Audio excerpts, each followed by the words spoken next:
అండి, మీరు చూస్తున్నారు రైతు బిడ్డ ఛానల్ సబ్స్క్రైబ్. ఈరోజు వీడియో టాపిక్ వచ్చేసి చాలామంది రైతులు ఏమనుకుంటున్నారంటే వానాకాలంలో బఫెలో రేట్ అనేది తక్కువగా ఉంటుంది, ఎండాకాలంలో ఎక్కువగా ఉంటుంది బఫెలో రేటు అని చెప్పేసి రైతులు అనుకుంటున్నారండి.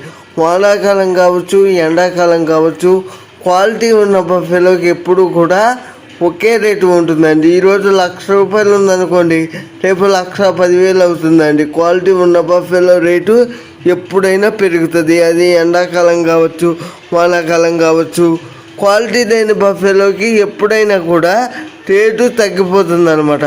క్వాలిటీ ఉన్న బఫెలోకి క్వాలిటీ లేని బఫెలోకి డిఫరెన్స్ ఏంటంటే, క్వాలిటీ ఉన్న బఫెలో బాగా పాలు ఇస్తుంది, రీసేల్ వాల్యూ కూడా రేపు 100% ఉంటుంది.